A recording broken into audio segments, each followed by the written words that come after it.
Es la historia real del doctor que volvió de la muerte. Él es el doctor egresado de Harvard, Ivan Alexander, que estuvo en coma durante 7 días. Quédate para conocer su historia. Parte 6 de la prueba del cielo.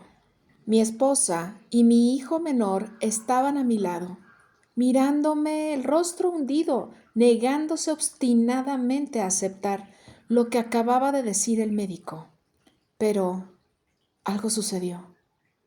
Y entonces fue que mis ojos se abrieron. Mi esposa se le salían las lágrimas. Más tarde me contaría que ha sido el asombro más maravilloso que le pudo haber pasado en su vida, que fue el abrir de mis ojos. Fue inmediatamente que empecé a mirar todo a mi alrededor, arriba, abajo, aquí, allá. No parecían los ojos de un adulto que sale de un coma después de 7 días, sino que parecían los ojos de un niño. Era como un niño que acababa de llegar al mundo y que lo recorre con la vista con asombro porque es la primera vez que lo ve. Y en cierto modo, así era. Y fue entonces que salió corriendo de la sala de cuidados intensivos gritando: «Llamen a mi hijo mayor, que su padre ha vuelto». Entonces regresó corriendo y ahí estaba yo, debatiéndome violentamente en mi cama, y no de manera mecánica porque estaba consciente. Saltaba a la vista que algo me molestaba, y entonces fue cuando el médico comprendió al instante de qué se trataba. El respirador que llevaba aún en la garganta era algo que verdaderamente ya no necesitaba, porque mi cerebro, junto con el resto de mi cuerpo, acababa de volver inesperadamente a la vida.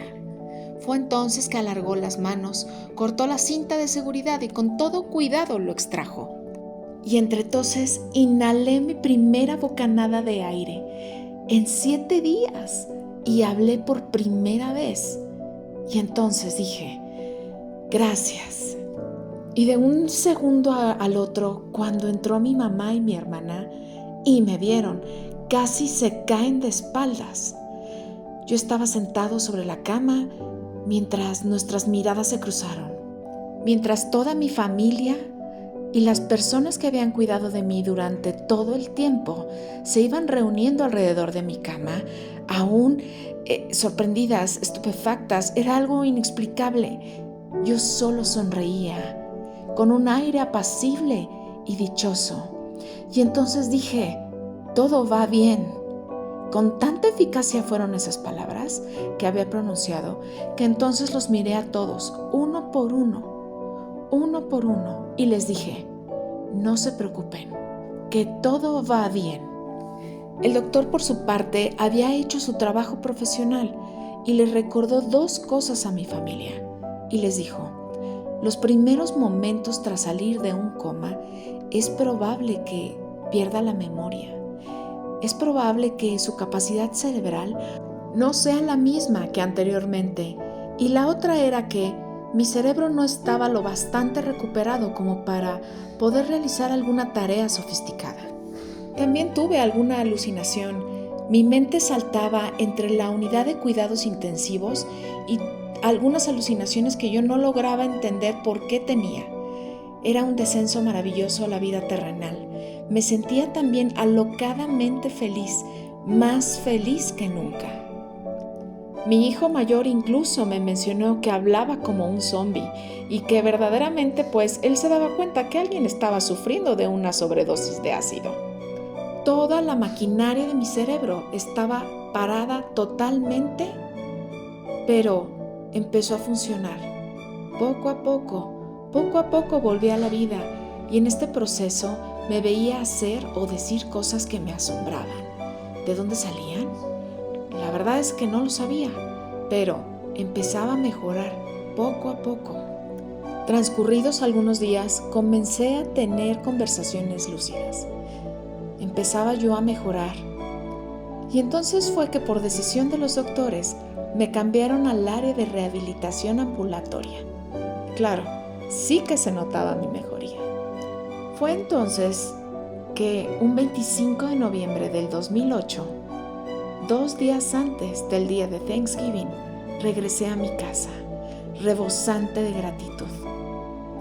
Pasaba horas despierto, sentado en la mecedora frente a la chimenea encendida, ahí en mi estudio, pensando en todo lo que me había sucedido. Fue entonces que uno de mis hijos me dijo: papá, ¿por qué no escribes? ¿Por qué no escribes todo lo que te pasó mientras estuviste en coma? Si bien ya nos has platicado, creo que es muy importante que no pierdas otro minuto. Si te sientes listo, sería muy bueno que escribas todas esas experiencias que tuviste, ahí, en ese otro lado del cual nos has platicado. Y sí, eso que me dijo mi hijo fue el empujón para poderle compartir a todos mis colegas lo que había sucedido.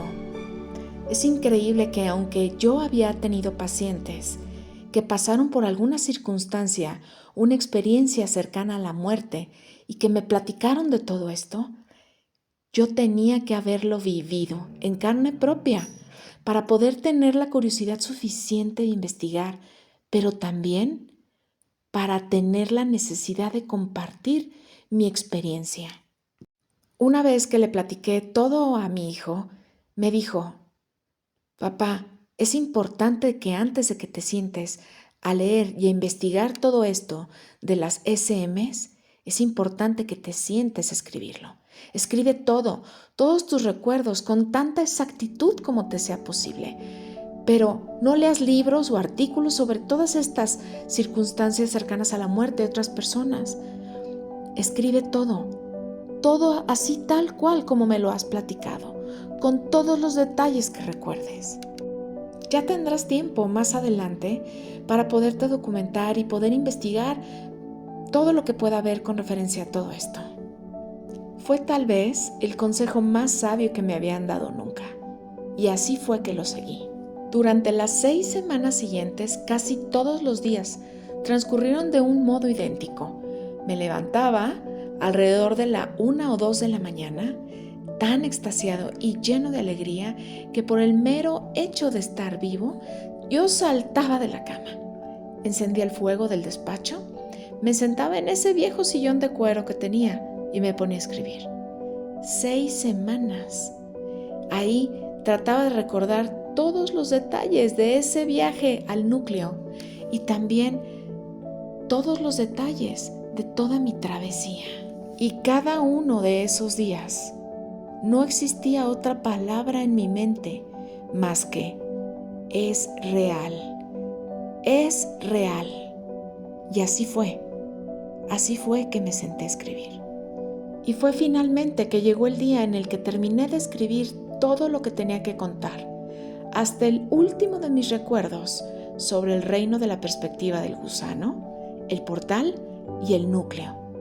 Y entonces llegó la hora de leer todo eso que había escrito, pero también después llegó la hora de leer todo ese inmenso océano bibliográfico sobre las experiencias cercanas a la muerte.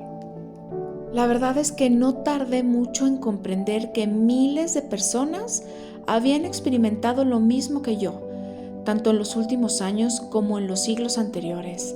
Las experiencias cercanas a la muerte no son todas idénticas. Cada una tiene sus peculiaridades, algunas con ciertos elementos que se repiten y otras que son diferentes. Pero los relatos sobre tránsitos por túneles y valles oscuros que desembocan en un paisaje brillante y vívido son tan antiguos como la Grecia o el antiguo Egipto. También los seres angélicos, a veces con alas o no, comienzan a aparecer. Por otro lado, también está presente la sensación de poseer la capacidad de ver en todas las direcciones a la vez, la de estar más allá del tiempo lineal. Otro factor de común denominador es la comunicación telepática. No necesitas el habla, todo es a través de la mente, en donde se pueden intercambiar diálogos verdaderamente vastos y totalmente claros. Y me gustaría muchísimo hacer esta aclaración a ti que me has escuchado. El doctor Ivan Alexander menciona que las palabras, que el vocabulario que tenemos al día de hoy no alcanza, no es lo suficientemente preciso para poder describir la magnificencia de ese otro lugar, lleno de amor, maravilloso, con estos seres angelicales. El lenguaje no alcanza. Y llegamos al final de la prueba del cielo. Espero de corazón que te haya gustado mucho. Gracias nuevamente por haber escuchado estos 6 audios. Gracias infinitas por conectarte a Conexión Merkaba. Mi nombre es Laura Muñoz y soy terapeuta en regresión a vidas pasadas, tarotista, reikista, angelóloga. Recuerda bien esto, somos seres espirituales viviendo experiencias físicas. Sigue conectado a Conexión Merkaba.